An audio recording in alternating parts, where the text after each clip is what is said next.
Mike's the founder and president of SpyFu, founder of VelocityScape and SpyFu. And Mike was awarded Arizona's top entrepreneur under 35, which is really, a kind of a really cool thing. And this is a quote I got from Mike's LinkedIn page. Success is an endless cycle of failures that you can manage to learn from. So, Mike, we do have your presentation up on the screen, and you are the presenter. So, Mike, please take it. Thanks. So, yeah, again, my name's Mike Roberts. I'm the president and founder of SpyFu. This is a new presentation. Actually, every presentation for me is new, but this is extremely new content for me and for us. It's basically the last 2 weeks I've been spending researching what the ranking factors that go into ranking difficulty. That is, how hard is it going to be for me to rank on this this keyword?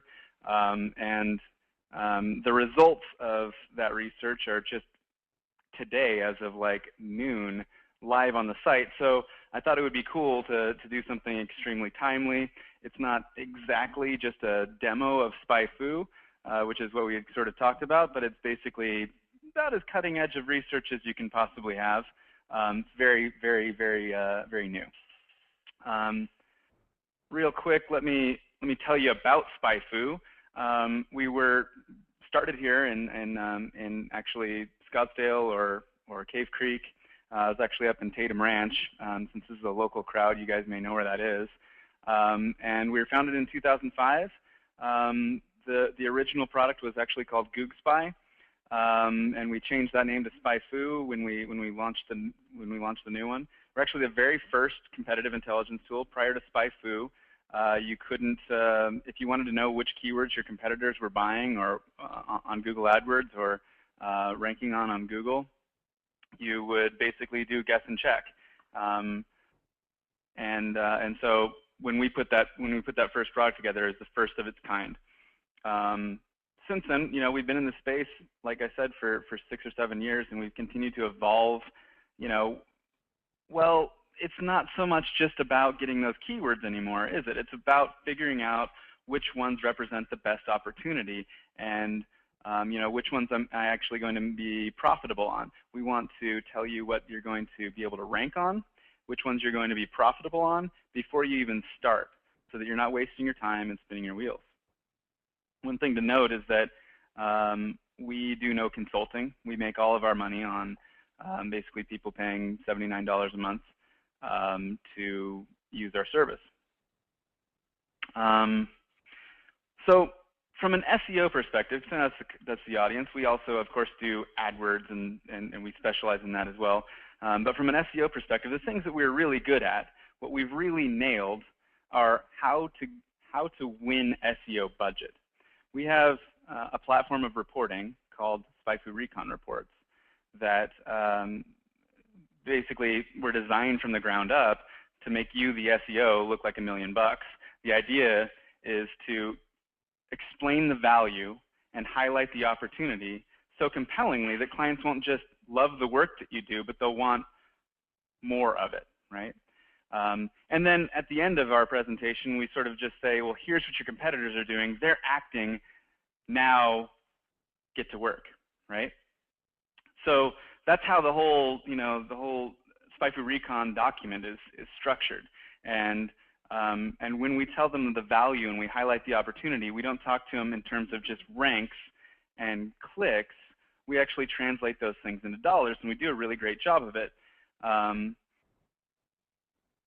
So these are the things that we're currently good at. We can ask you, what's your goal? And that should have something to do with money. I'm going to breeze through these things because what I really want to get to is the meat, which is the subject of my research. We help you find your keyword universe. And some of those ways that you can do those is just knowing what they are. You can also steal them from your PPC campaign. This is a great win because if you look at what your PPC campaign is, the keywords that you rank on already, I'm sorry, the keywords that you're buying, but you also rank on, you can easily justify that to your clients or to your internal, your boss or whatever. So So we want to look at which keywords you already have traction on, and then we want to combine those keywords into keyword groups, silos, if you will, so that you're not constantly thinking about the individual keyword, telling your client, oh yeah, we lost rank on this keyword. You want to talk to them about, well, this is a portfolio of keywords. So we do this stuff, right? We calculate that, and like metrics, not just on the keyword level, but also on the keyword group level. Of course, we give you everything, but what you really want to be talking to you want to control that conversation with your customer, talking to them about the value you created at a macro level. So when we calculate the size of opportunity, the size of a keyword group, we take into account the keyword search volume, the value per click, like in terms of, relative to PPC dollars, AdWords dollars, where you're currently ranked, and ultimately what your goal is. And we apply the click-through curve. You should probably be familiar with this, but ultimately, the idea is that you get more clicks when you're in the #1 position than if you're in the #2 and #3 and so on. We also take into account, number of ads, shopping, video, pictures. Our click-through curve is pretty solid. All these things we're really good at. When you combine all these things together, you can actually talk to people in terms of dollars. So, I mean, managers or entrepreneurs or anybody that you're dealing with doesn't really think in terms of ranks, or if they do, if you can get them to think in terms of ranks, they're going to discount your value because they're certainly not going to give you a premium. They're going to discount your value, but if you can talk to them in terms of dollars, it's a huge win. So then we add up all that opportunity and we group them into these reports that look like this. So that's what we're good at. We're currently very capable of figuring out what opportunity looks like and what value of SEO looks like, and we're basically the best that there is. But the place that we suck is when it comes to trying to calculate difficulty. These are slides ripped from another presentation that I've done, and you notice that there's nowhere in here where I'm talking about a single metric from SpyFu. When I'm telling you, okay, your next step after you calculate opportunity is look at the SERP, look at the backlinks, look at SEO Moz, keyword difficulty, blah, blah, blah, blah, blah, right? None of it has anything to do with SpyFu. But imagine what we could do if we knew difficulty. If we not only know the size of the opportunity, but also the difficulty, we could tell you, look, this is not just like a big opportunity, but it's easy. You will get these ranks. You will get this traffic. It's a low-hanging fruit report that we can produce, right? There's all kinds of ways that I can, revolutionize this stuff if I can do that. But right now, I can't, okay? So the last couple of weeks, my mission has been to figure out how to quantify this. Okay, so where do we start? Well, my theory is the best place to look is to figure out what affects rankings in the first place. Actually, that should be an AFFECTS, but son of a bitch. By the way, Roy, chime in if you have any questions. I've got like a little studio audience here to help me out with sort of cues as to whether or not I'm explaining things right. But if you have questions, because some of this stuff is going to become a little bit technical as I go through, Spearman's correlation coefficient. Well, I'm glad you asked that, Mike, because what I'd like to ask from our participants in today's webinar, if you do have any questions, please type them into the question box. Mike will answer the questions. We have a little area during the end of this webinar for any questions you might have. And again, the person that asks Mike the best question, Mike's going to basically tell me who that person is, and we'll be awarding them 1 free hour of SEO consulting with our company. So, Mike, I don't have any particular questions right now, but I think at the end of your presentation, we'll certainly address those. So take it away, my friend. I'm just about to get into the crazy stuff. All right, here's the crazy stuff, guys. All right. So hopefully I've explained it well. I've really tried. I'll tell you what. When I first wrote an article, like sort of a draft article for for my team. I let them look at it, and they're like, this is just offensive. I am overwhelmed by this data, and so this is sort of my first stab at trying to make this palatable. I'm pretty sure it works, but you know, I may need some help. All right, so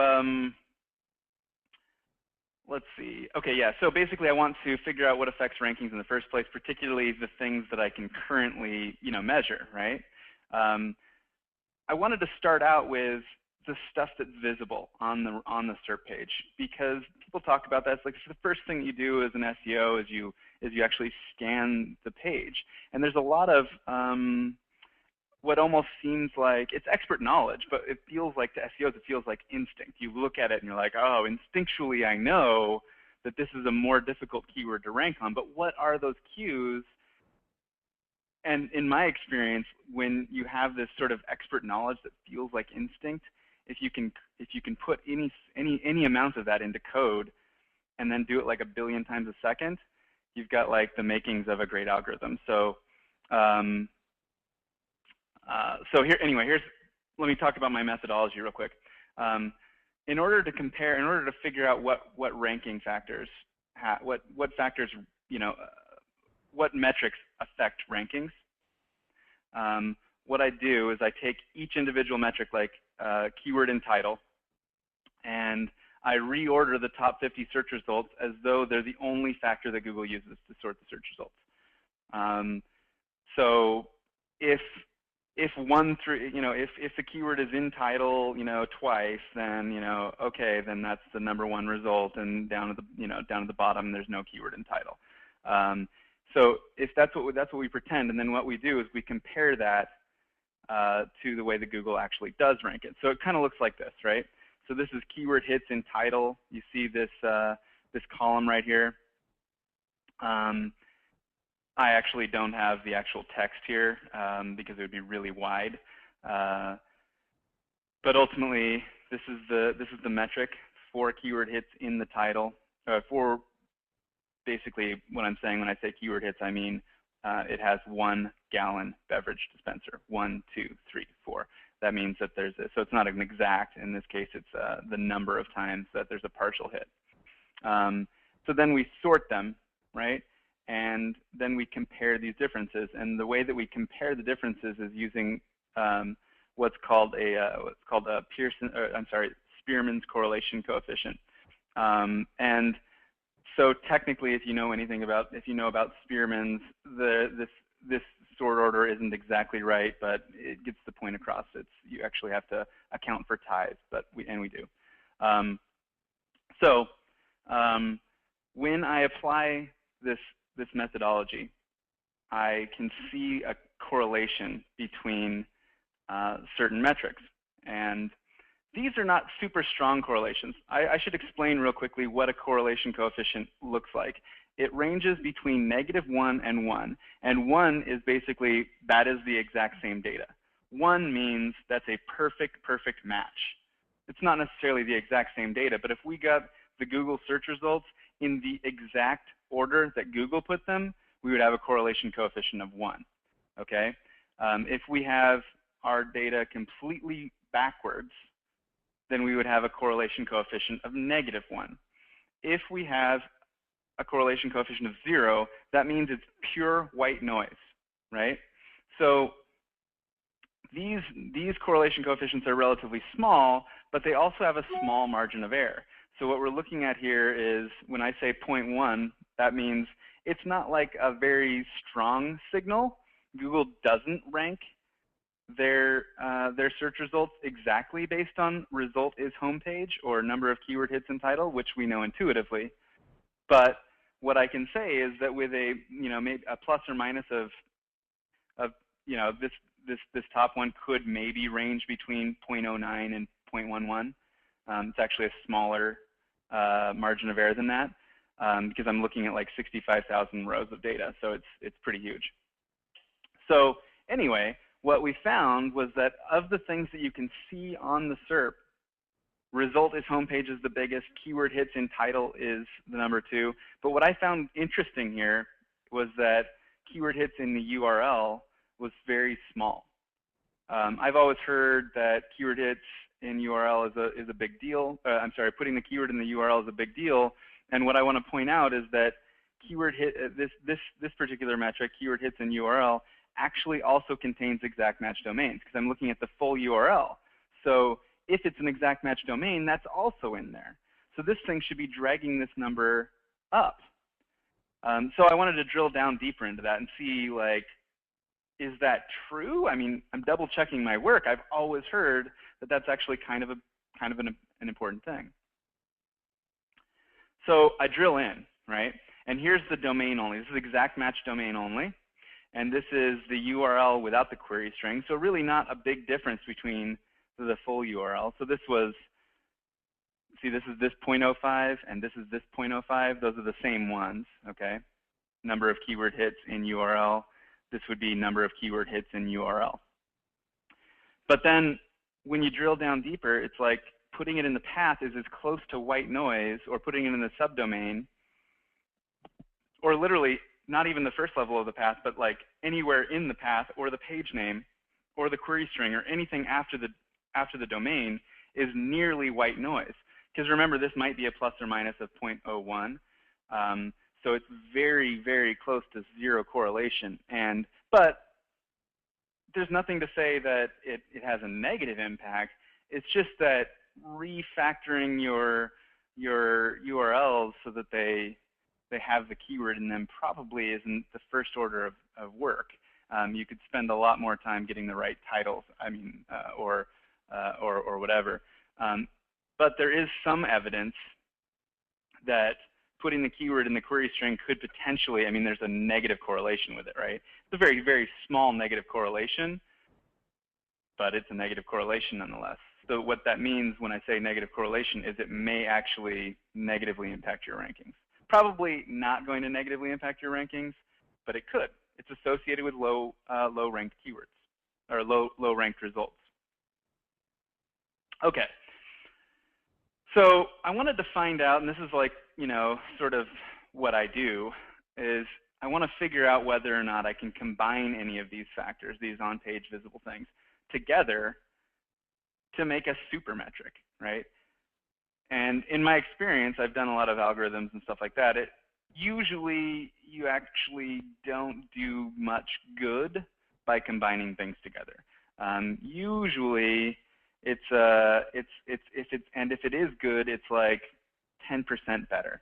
So it doesn't usually pay off really well.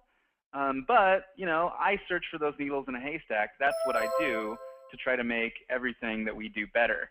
And so I was actually able to figure out a way to combine, and I forgot to put this on the slide exactly what I combined. It's like keyword and title, and result is homepage, and I'll try to publish this later. I need to put that on the slide, but I ultimately was able to. You know what? I'll do this after the presentation. I know where it is. I have the formula someplace. If anybody wants what the formula is, I'll happily disclose it.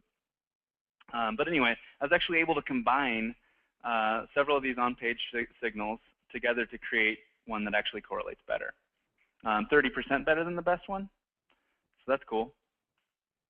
So what we're doing here is not exactly what Google does. Google may have millions of pages that it could push to the top result. And what we're doing is reordering the top 50, right? So we're basically trying to reconstruct exactly the identical tip of the iceberg without taking any of the rest of the iceberg into account, right? And the truth is that, I mean, we could go 1,000 results deep, but like you can't get, you know, there's a certain level past which you can't get all of Google's results. So, you know, we're doing the top 50, which is more results than anybody has ever taken into account in doing this sort of a study. But I think that the growth actually matters, right? Metrics that get better as you go from the top 10 to the top 20 to the top 30 to the top 40. The deeper you go into the SERPs, the more fundamental that is of a ranking factor, right? Because before you get to the top position. You have to get to the top 1,000, and before you get, and then you have to get to the top 100, and then you have to get to the top 10, right?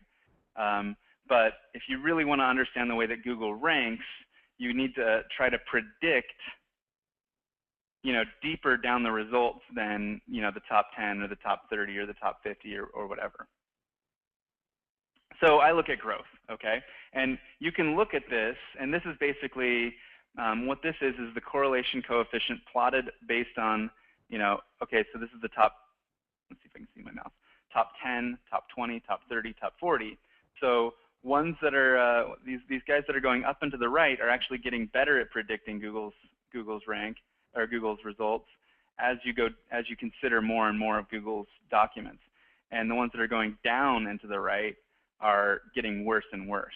Make sense? Yeah? Okay.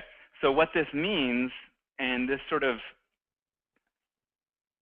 should correspond to how you feel, like this is like if you have an SEO instinct, I'm saying that keyword in title is more important than exact match domain, because you see exact match domain here in purple becoming less and less important as you go down in ranks, as you go deeper into the results, and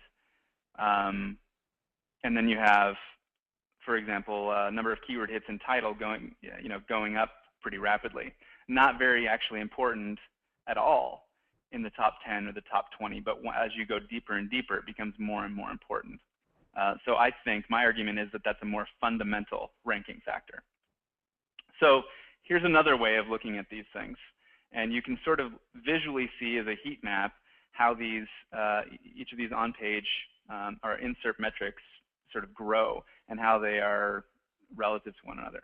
So we were talking about exact keyword in title, or I'm sorry, we were talking about number of keyword hits in title, and see how it goes from orange to green, and sort of if we were to rank this list here is ordered by top 50 rather than by top 10, but if it were ordered by top 10, number of keyword hits in title would be very near the bottom. It would be third, I believe, from the bottom, whereas it sort of makes a recovery by the top 50. It actually is third from the top. All right, so this is I don't know, maybe a little bit of in-depth stuff here, okay? But what you can do is actually plot a linear, you can linearly regress, or you could do a regression of any of these. It doesn't have to be linear, and essentially figure out, well, what's the slope? How fast is this thing getting better, or how fast is it getting worse? And if you figure that out, it comes out, it's essentially the growth rate. It allows you then to predict into the future, predict deeper into the results. So if we wanted to predict, well, what's going to be in the top 100 or the top 200 or the top, well, I think that these things probably aren't linear forever. So you don't want to go to the top 1,000 probably without like maybe a better model or something. But I think it's fair to like project into the top 100 or top 200 or so. So when we do that, so what I ended up doing is taking this 47x and this 39x. Those are essentially, that's the growth rate. That's like if you remember like I don't know, 7th grade algebra. That's the slope. The slope in this case is 0.0047x, and so I multiplied that by like 100,000 to make it so that it didn't like make you annoyed every time you saw it. So I may show you, I'm not sure whether or not I show you these numbers again in like an article that I'll publish, but these are the growth rates, and so you can see faster growing versus slower growing. It's a simple number. Anyway, here's this growth rate. Here's what happens when we use that growth rate to project the top 100. Okay, so you can see keyword hits and title has a very fast growth rate, and we predict that it's going to become more significant. So it started out here down here at 0.08, which would have put it somewhere in here on the list, and because of its growth rate, by the time you get into the top 100, it's a much more significant metric. Conversely, you have result as homepage, And does that make sense what result is homepage is? That means that the search result is actually the homepage. On a gut level, when you're just looking at a SERP and you see a bunch of home pages there, you're like, oh, this is kind of a difficult SERP. And so it, that's like sort of common sense, SEO common sense or SEO instinct that sort of proved to be true here. It's actually a pretty strong factor, but it becomes less important as you go down, as you go deeper and deeper into the SERPs. Similarly, you got exact match domain. Exact match domain is actually the slowest, or it's the fastest growing. It's the fastest. What's the opposite of growth? Losing, negative growth. It goes down into the right the fastest. So I wanted to contrast those and give you another way of sort of visualizing this growth. So we've actually taken some of these metrics, these new things, and integrated them onto SpyFu, and this is brand new today. As a coincidence in a way, or why don't I just say that I did it for you guys? But we actually happened to launch this stuff at about 11:30 today. And so you can go to SpyFu.com. This is all free stuff that I'm showing you right now. You can go to SpyFu.com, type in any keyword, and you'd be able to see this sort of analysis. So you can see we on a roll-up level, we're like, okay, there's 2 home pages in results. Another thing that I sort of didn't put in this research is what happens with gov.edu domains. But that's sort of a historically interesting thing to look for, right? Especially when you're looking at like medical terms. Google is probably going to almost give a brand effect to those government and educational domains. So we want to look for that. It gives us a sense of the difficulty. In this case, I think I'm looking at like Lance Armstrong. Lots of keywords in title, meaning lots of results. This is the number of results with the keyword in title.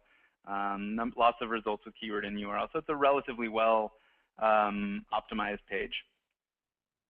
You see, well, when you're actually scanning the SERP, we've bolded the things that you need to be looking for. You got the home page, you've got an exact match domain here, you've got the keyword in the title. So you can sort of just look and see how much bold there is too. It gives you a general, view, it improves your ability to scan.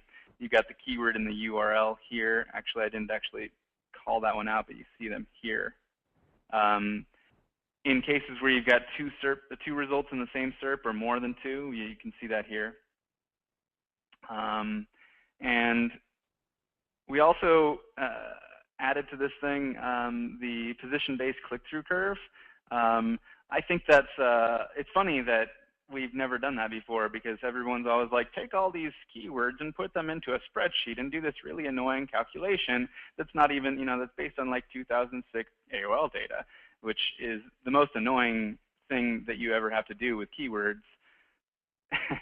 And it doesn't take into account, universal results or ads or anything like that. So we decided we'd put that on our new keyword page.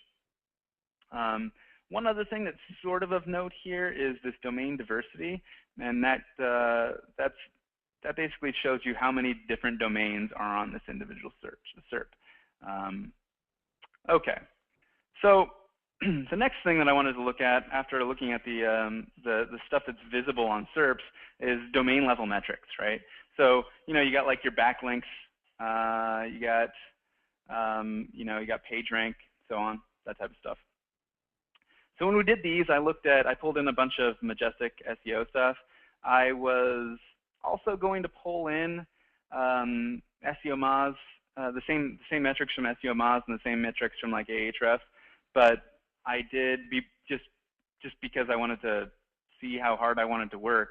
I actually pulled in like a sample of those and compared them against each other, and those, like metric by metric, even for like trust flow versus Moz trust, there's like a 0.91 correlation coefficient, so very, very high correlation coefficients between pretty much all of those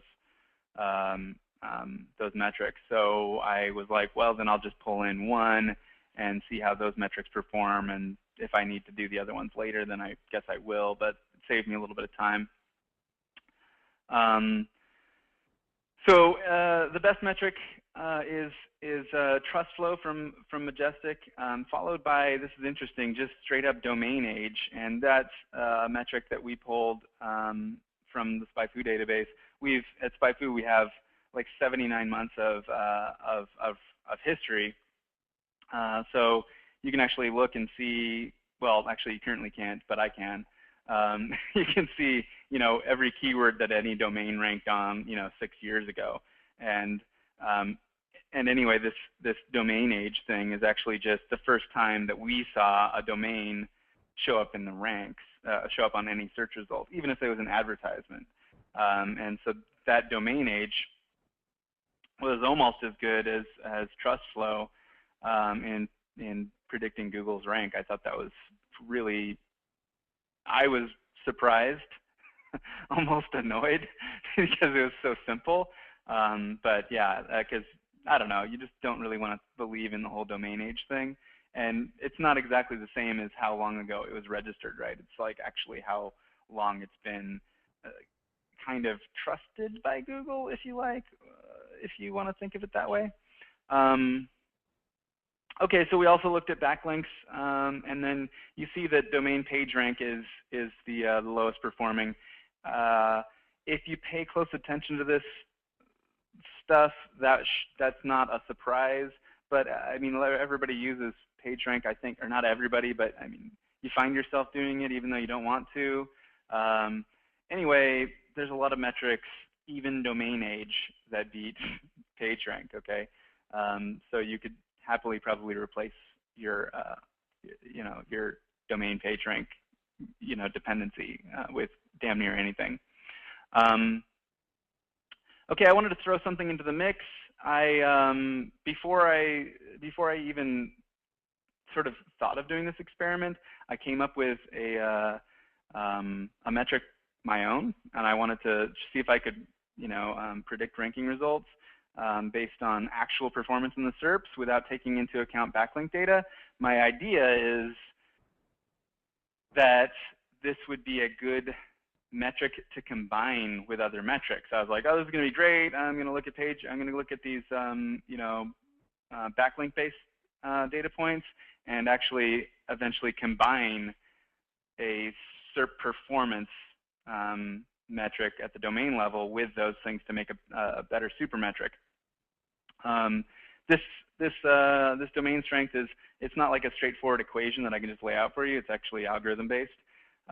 Which means that there's a whole bunch of branching, if statements and stuff like that to figure out what an actual domain strength becomes. But I use a lot of the tricks that I use to calculate SEO value. The opportunity side of things that I was talking about earlier, that click-through curve that we do that takes into account universal search and ads and stuff like that. Ultimately, we're looking at how many keywords a domain ranks on, what positions those keywords are in, how many times it ranks for the same keyword, how many searches that keyword gets, how much the keyword costs, the historical competitiveness of the keyword. A lot of different factors go into this, but that's kind of what we do, and so I thought I'd compare it. And I will say that I was extraordinarily surprised that it beat all these other metrics, because I have a lot of, I basically would not have predicted that in any case, but it beats them. And of course, I'll release data, and we should probably do a follow-up study to make sure that I know what I'm talking about. I'm pretty sure I know what I'm talking about, but we'll have to pull in a whole new set of data and recompare and so on. But as is, SpyFu domain strength does not suck. It's actually, in my opinion, a very, very solid metric. Here's how it looks as it grows, okay? So all of these things actually have a pretty solid growth rate. None of them you see have a negative growth rate like we saw with the other, with the on-page metrics. Everything here goes up and to the right. Here's how this looks as a heat map. So you see domain strength at the top, and actually what's interesting is that PageRank has an interesting growth rate. it starts out actually as a negative correlation, and then results as well, still the lowest ranked, but it makes a little bit of a comeback. The next best metric is the trust flow. I've seen trust flow and citation flow be very similar. What I think is pretty interesting is that there's not that much. You can look at a raw number like Class C blocks and know what that's derived from and be really, really basically within the margin of error of accurate. And that's backed up by basically SEO mods. SEO mods will compare their numbers to the Class C block numbers that they have, and it's basically the same. So like, and the other value of looking only at Class C blocks, if you're going to look at backlink data, is that it is not it's not scaled to it's power curved, just like search volume is power curved. So you could actually divide, if you want to stick with using backlink data to estimate keyword difficulty or whatever, you should look at like Class C blocks, because you could divide search volume over Class C blocks to get basically a really solid metric, versus dividing into something that's scaled to like 0 to 100. You're talking about dividing a power curve into a linear curve, and it's just going to make the big keywords always win, and so that sucks. So yeah, anyway, moving along. Getting like weird looks from my in-house audience. They're like, what the hell? I will not talk about that anymore. All right, so here's the growth rate. SpyFu domain strength actually has the fastest growth rate also. And you'll note that like 186 is scaled to the same as those, as these guys. So you have like 47 and 109. So like 186 is fast. 186 is fast. 155 is fast. Even 135 is a strong growth rate. So let's talk about how we're using this on SpyFu. Back to that same keyword result page. When we're analyzing the organic rankings, we have that domain strength right there. So you can take all of these things into account all at once in one spot. All right, moving on to page rank stuff, okay? Because this is essentially the holy grail of of estimating difficulty or predicting rank, is how many backlinks does this page have? Not like the entire domain, but this individual page. And in fact, you see that these are like the best correlation coefficients that we've seen, right? Class C blocks linking to URL is the best metric there is. I love how, dang it, that's a blunder. Oh, you don't know this. I could have actually maybe skipped that, but anyway, I pushed forward. Here's the issue, is that I was only able to get page level metrics for about 40% of the search results. So 60% of them basically returned NAs. So it was actually like, I was like, what do I do here? Everything else I've compared against has been, the full data set, 65,000 rows or whatever. And now I can only get a very small amount of data. Like, I mean, that's a significant loss. 60% of the URLs didn't contain this page. I couldn't get any of the page level metrics back. So that's sort of the weakness of it. When it's there, it's super strong, very good. Page level metrics are great.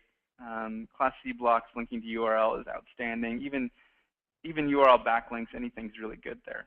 But if it's not there, and you want to try to apply it universally, which I do, right? Because I ultimately want to come up with a keyword difficulty. I mean, I ultimately end up having to try and just take these things into account, and I don't know, come up with like what is a null value. But it makes it a little bit more difficult. Especially, it makes it a lot more difficult when you're kind of trying to do this without the benefit of an algorithm, and you're just sort of looking at at a SERP and have some numbers. But anyway, here's how this worked out, right? The growth rate was also very different.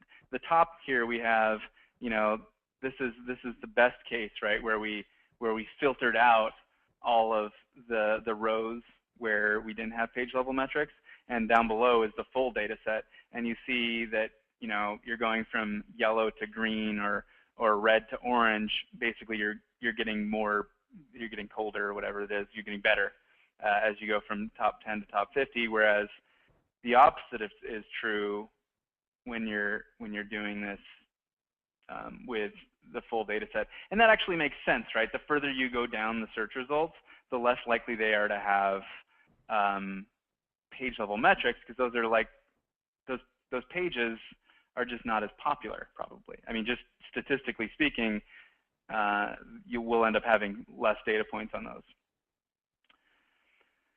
So here's how the whole thing looks, okay? And what I did here, this is actually the best case scenario for the page metrics.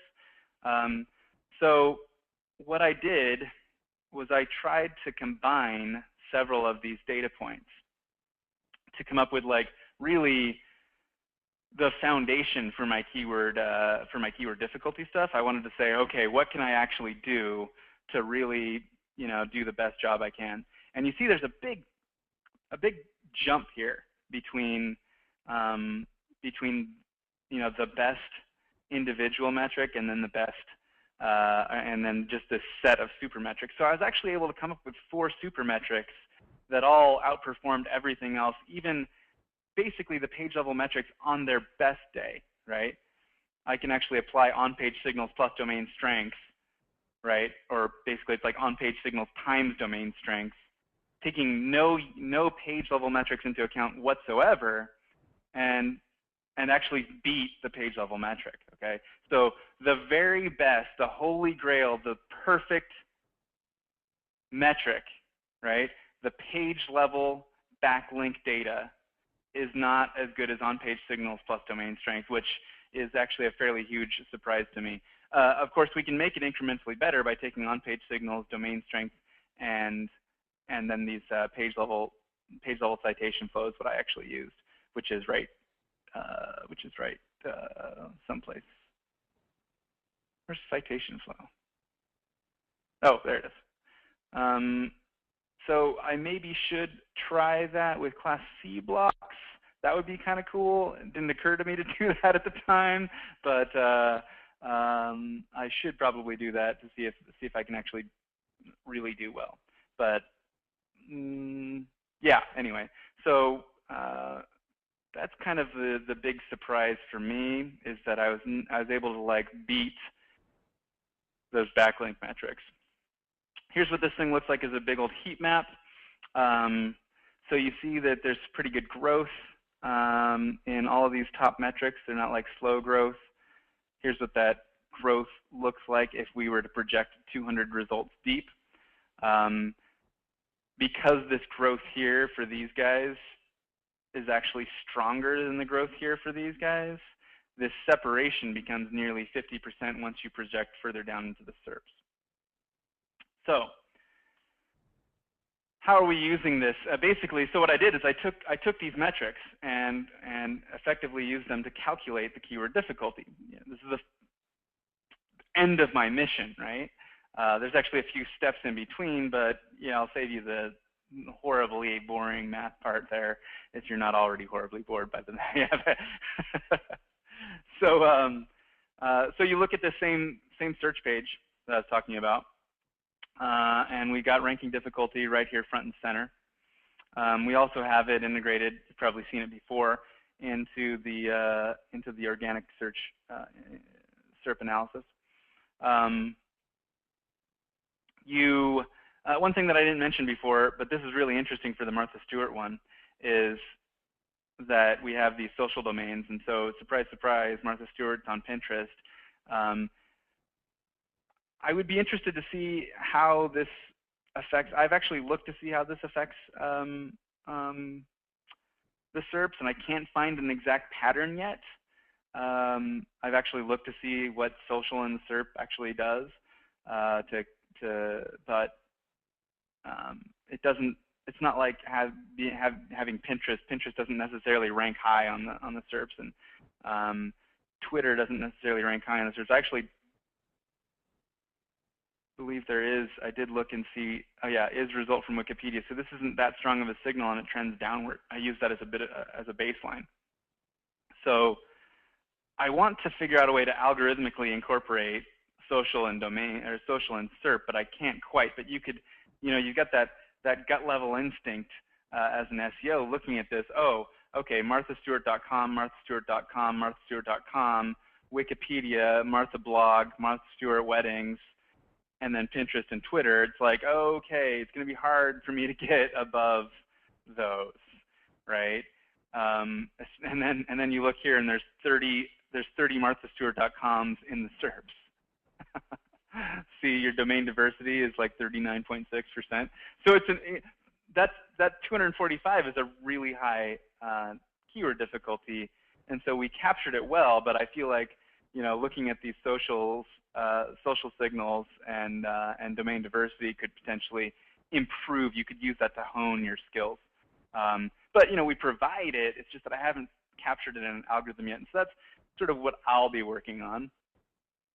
Anyway, so I've got a little bit of time for a quick demo of the other place that we're integrating this, and that's in our keyword research, which is Keyword Smart Search. So I just put in like an interesting niche here, ultrasound technician, and what you can do here is actually filter by SEO difficulty, right? So I want something that's less difficult than a 100. And that's going to filter for me. And really, I want to make sure that it's got a difficulty. So I want it to be greater than 25. And then I also want this to, let's see, I definitely don't want it to be 0. Let's go with 5 or more searches a day and see what we get. Okay, so you can see what we're doing. I could actually try and figure out like cost per click. Let's see, maybe I could do $2 and more. I haven't actually done $2 and more. That'd be interesting. But you can sit here and do this with Keyword Smart Search all day. Oh, look at that. Those #1 results that I was looking at were still pretty good. Diagnostic ultrasound program. It's an easy difficulty, 56.9, and a high cost per click. Not a bad search volume. I mean, for the cost per click. So you can now use this. We've just now made it so that you can start refining, your keyword research based on this stuff, and we'll be integrating keyword difficulty pretty much all over the site in various different ways, going forward. But that is all I got. Did I go over? Did I stay in bounds? I don't know. Do we have any questions?